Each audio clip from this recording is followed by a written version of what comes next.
Everybody knows what happened on August 6th and 9th, 1945 in Hiroshima and Nagasaki, Japan. There is also a fair chance that you might know what happened in Iwo Jima between February and March of the same year.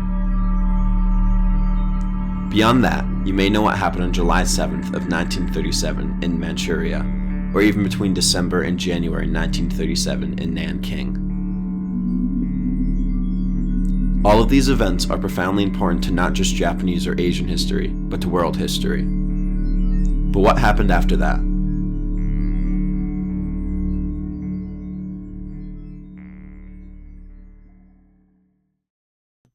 For as important as Japan has been in American geopolitical maneuvering since 1945, the whole process of going from the site of the greatest display of destruction at the hands of the United States to greatest Asian ally in one of the strongest economies in the world is hardly discussed in American classrooms.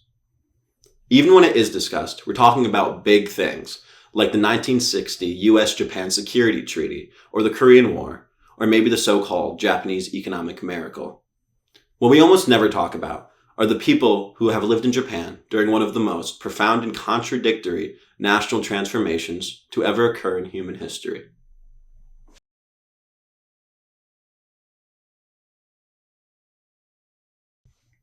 Where I am in Storrs, Connecticut, is very, very far away from Japan.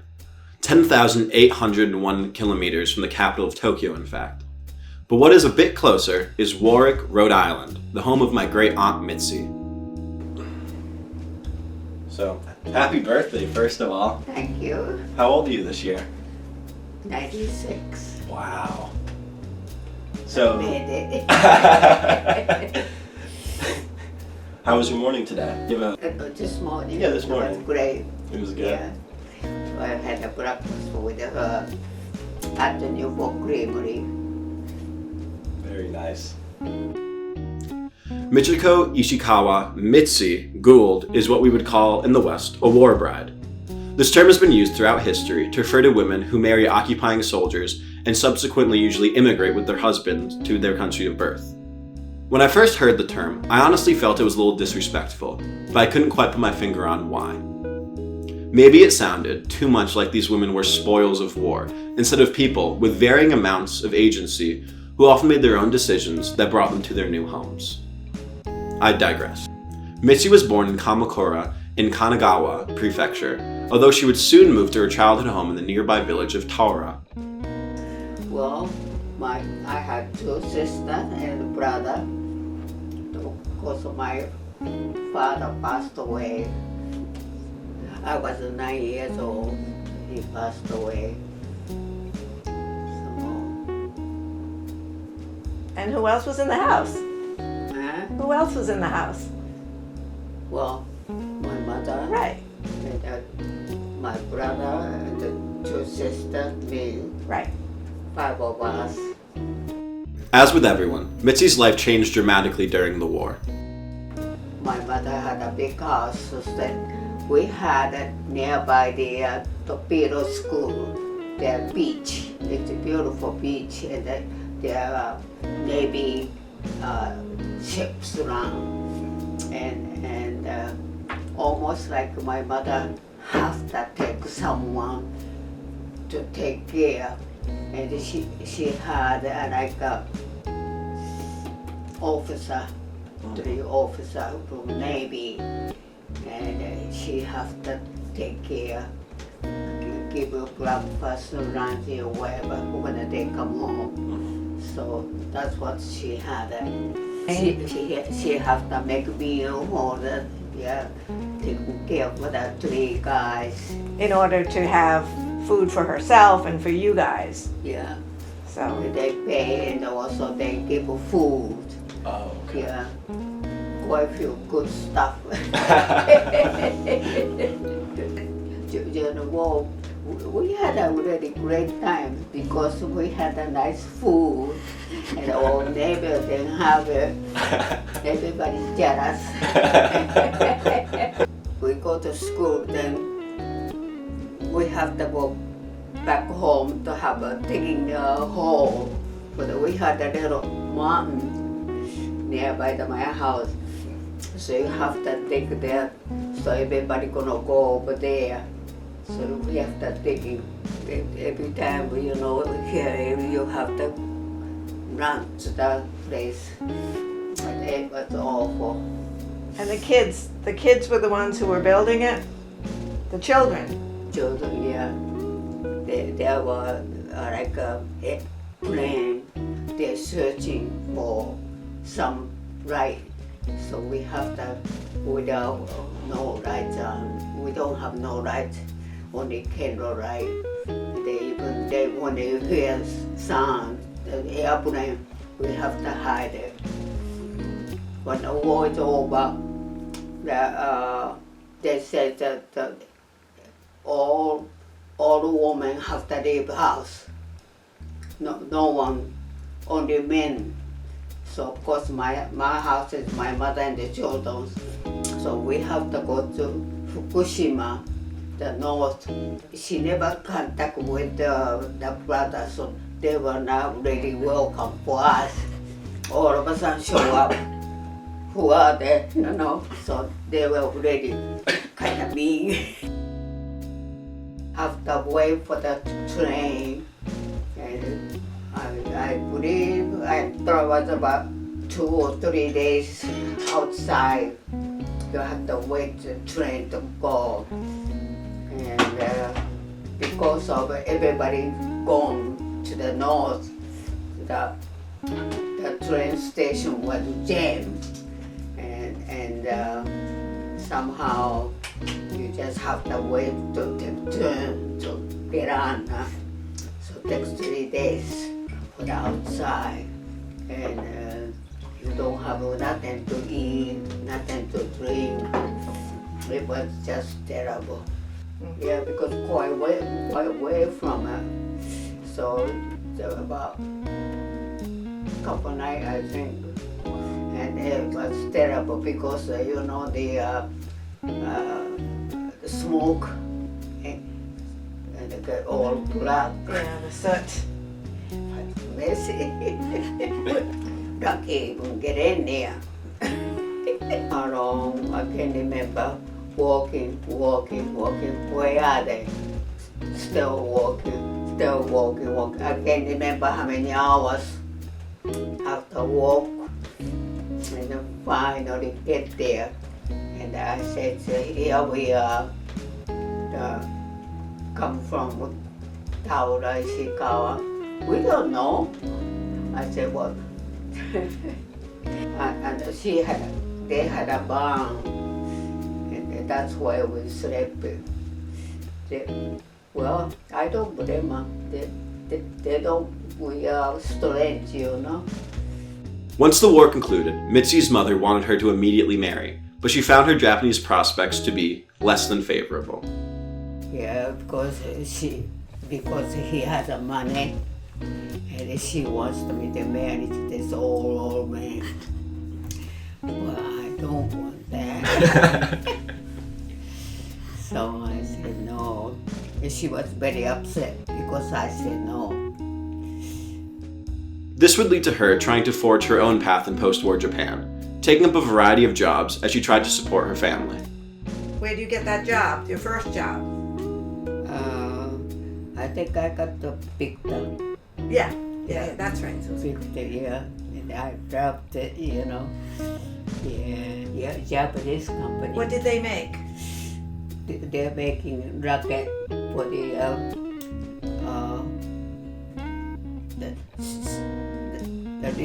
recording of the singing. Yeah, it was really great. Yeah, you don't make too much money, Very, very cheap. So, of course, my mother looking for money. She's always right next to me. Give me all the time. I thought I went to Hitachi.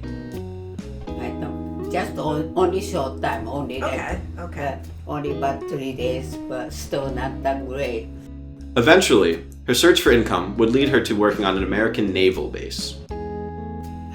They had a big base, and they were hiring about 500-600 line outside, hot, and they only pick about 5 or 10 a day, and you have the line there.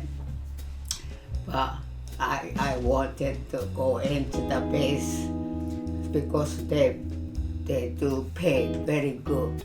But anyway, you have to know a little bit English.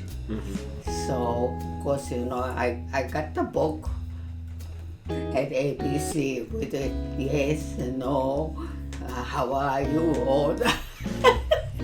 I said, 2, 3 girls, you're never gonna get that. No way, but I said, well, I'm gonna try. So I went and I rang, and I got the job. So they said, start tomorrow. I said, wow. So I said, I quit. I'm not staying no more. and they are pretty good. Well, to get in there, you have to take anything, because you can't be choose. So whatever they have. So I had for like housekeeper, and so that's to get in. So then I got this housekeeper. I was there about 3 months. And meanwhile, I am looking for some job inside. And I tried for the after work. I try to go here, there. I'm looking for some job. Something better. And I got a big company. They were building for the big hospital, and I have to get in there because I wanted to go. And they told me I got the job, so that's why I started. My new job was the bookkeeping, and they're very good pay too. And I loved it, and only one woman, 7 men. I enjoyed it. I'm like queen. Good for you. My husband happened to be just came from some island, I can't remember, and it just came, and the two interpreter fall in love with him because he's a nice guy. And How she means that is they really took him under their wing. and there is always beautiful girls outside, all this makeup, it's really beautiful. Myself, I said, wow. As I go out best, I seen that beautiful woman, with all this. But anyway, I never make up, I never did anything. So anyway, when this two interpreter, the boss actually, because he is the charge for the hospital. So therefore, two interpreter try to get some girls because he's young, only 18. I think he was 18. I think he was 20, but He was 18 or 19. 20. Under 20 anyway. Anyway, two interpreter want me to meet him before he comes. But anyway, I met him, and first thing we went out to eat. They have a EM crab. That crab that's outside the base, but they have a crab, and the American, and they make a movie. They had a movie and snack bar, all that. So that's why he took me there, and there I had a sandwich, steak sandwich. Wow! Wow, you hit the jackpot. I couldn't believe it was so good. my mother said, if you're not gonna marry, you're not gonna come into my house. So I said, well, can you marry me? Not just to play around. So he says, I will marry you. So you asked him. I'm the one asking. Yeah. And he said he would. And actually, even he started to pay for everything that he showed to me that he is working on. But of course, he's underage. He have to get okay from Mrs. School. Right. Because he's not 21. Mrs. School said no, absolutely, 100% no. And she already have a Barbara to set up with her when they come home, wants to get married, and she was a nurse for the Rhode Island Hospital. And my mother-in-law friend's daughter, and that's what she wants to. But he says no. And number one, he doesn't know Barbara, and I want to marry me. And he went through, and against her will, but she never okay. We went to American Embassy, yeah, and we had a wedding, about 15 people there at the wedding, and they all come back to my house. My God, they all got drunk. Well, got married. Don't forget about John. I have John for 1952. They got married in 1950, Yeah, right? in 1952 I 52, had John my comes son. along. And June, he born June, and October we have to come back to the United States. Mitzi is clearly somebody who looked to carve out her own way in a world flipped on its head.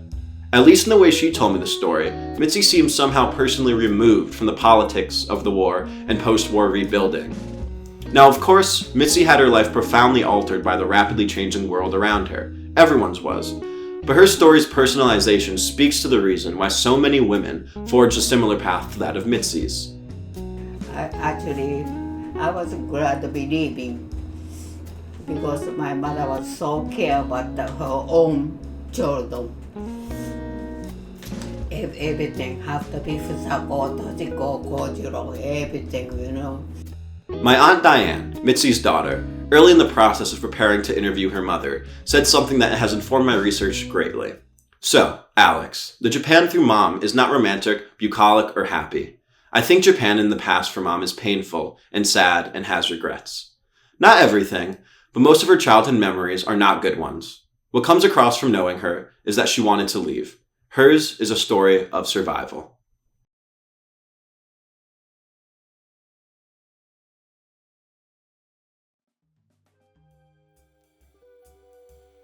The significance of the Japanese rising sun flag was once described to me by a professor as sort of like the Confederate flag.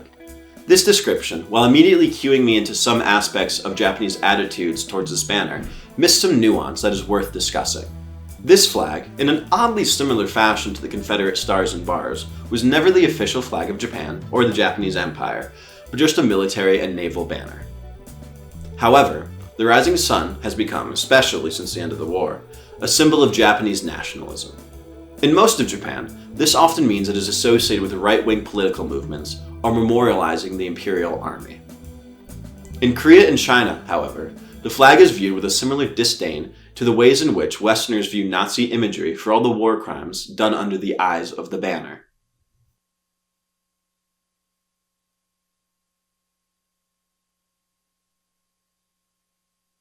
In 1987, during a national athletic meet on the island of Okinawa, a local supermarket owner named Shibano Shoichi lowered the Japanese rising sun flag before burning it in protest.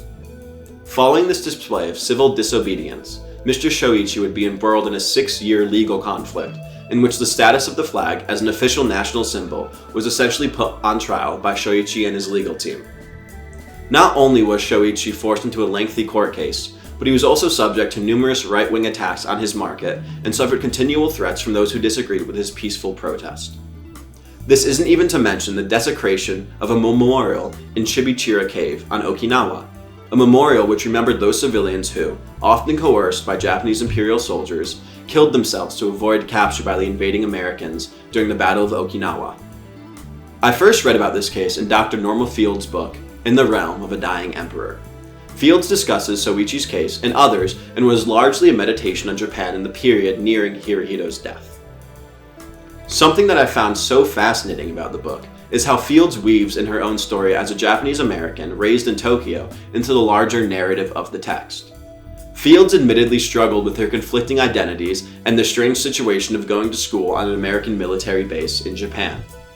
Removed from the larger context of the book, Dr. Fields' life in itself provides another unique glimpse into the contradictory nature of Japan during the post-war era.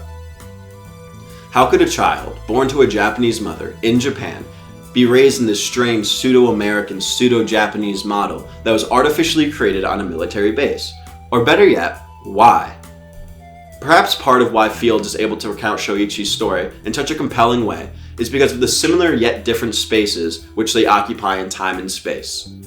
Okinawa was an island completely controlled by the American occupying forces until May 17th of 1972, decades after the war had ended. The island was constantly being pushed and prodded by American military interest in the region, an issue which was perhaps made even more complicated after revision as Japanese companies tried to establish vacation getaways on the island, already being devoured by the American war machine. And it is in all this context in which Shoichi would eventually lose his court case, as an Okinawan court ruled that Shibano Shoichi was guilty of burning the national flag. The same Washington Post article that discusses the conclusion of Shoichi's trial presents an interesting segment on how the decision was viewed intergenerationally. Older people almost uniformly condemned the decision. That flag means war, period, said one angry gray-haired man. But a high school girl seemed surprised that the ruling was needed at all. The Hainumaru? It's the national flag now? Didn't everybody know that already?